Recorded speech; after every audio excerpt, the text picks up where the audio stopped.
Hello, my name's John, this is a Nemesis Dreadknight, and you're watching Wargames Models and Other Hobbies.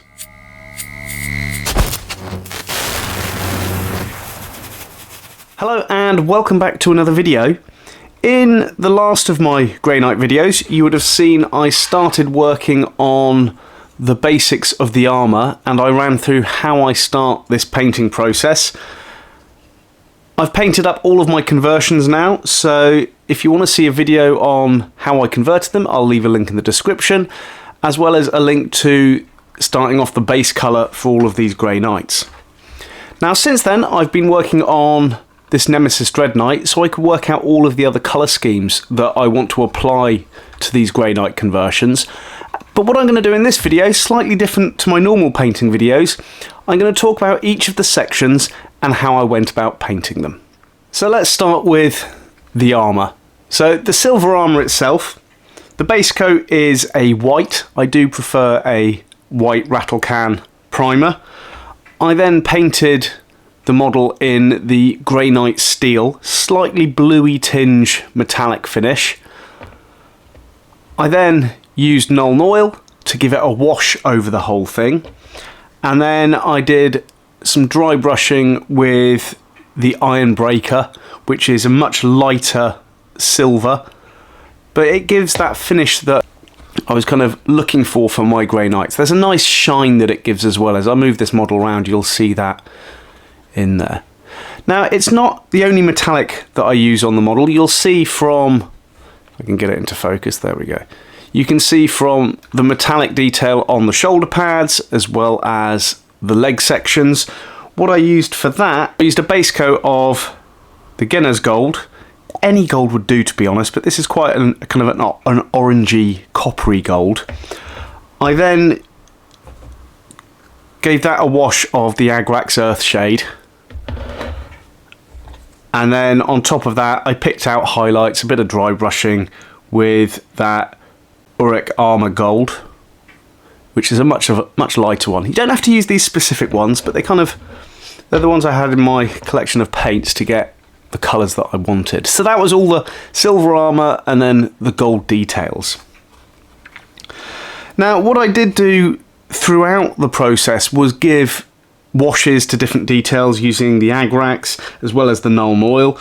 On the armour I did do a little bit of weathering and painting with some lead belcher, just to give some slightly different coloration around the model itself.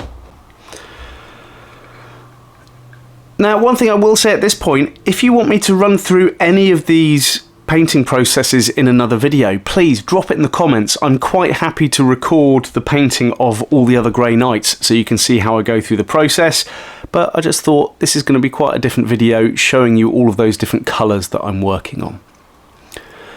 So the Grey Knight themselves, sitting inside, they do have their standard kind of flesh colour face that I go for, and to do that I generally start with Cadian flesh tone as well as a little bit of the Kislev flesh, and combine that with washes of the Reekland flesh shade. If you want me to do a video on how I do the skin processes, as I've just said before, I'm quite happy to go through that. I do have another example just here of this character. Let's just zoom in a little bit so you can see. So there is that finished head just there. Now I'm going to leave images at the end of the video of the Dreadknight so you can see all of the other details, but let's carry on with a few of the details and how I painted them.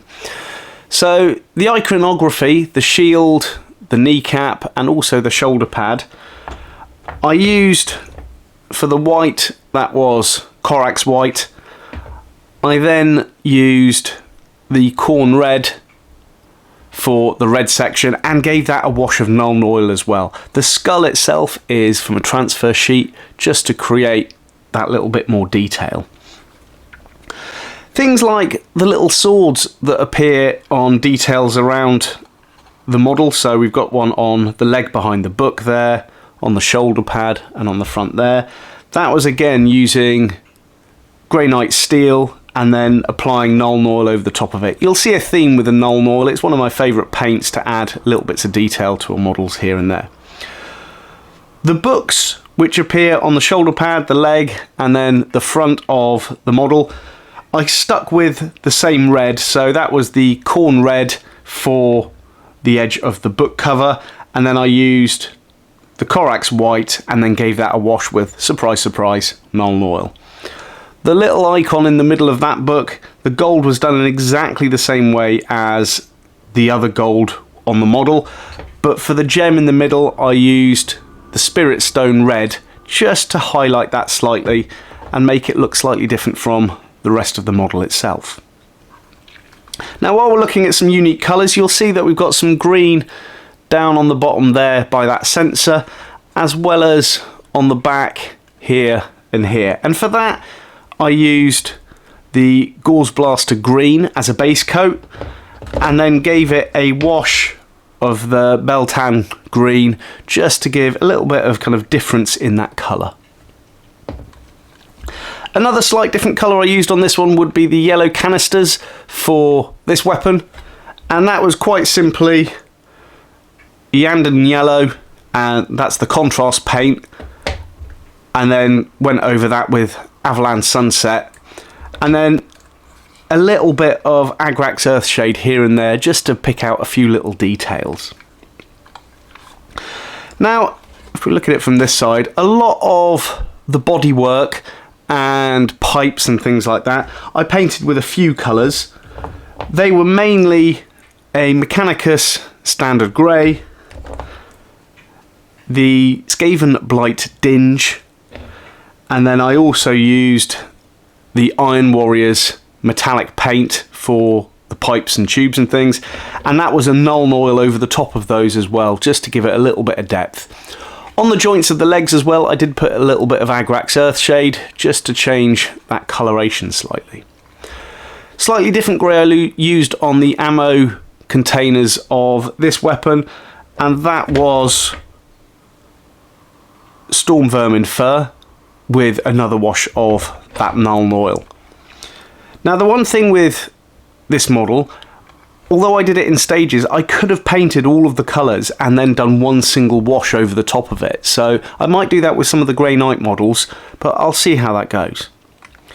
Now we have a slightly different metallic on this weapon here. Rather than it being the gold, what I went for is some Brass Scorpion, and then covered that with some Agrax Earthshade. It did end up very similar to the gold without intentionally doing that for the colour scheme, but it's just a slightly different colour there.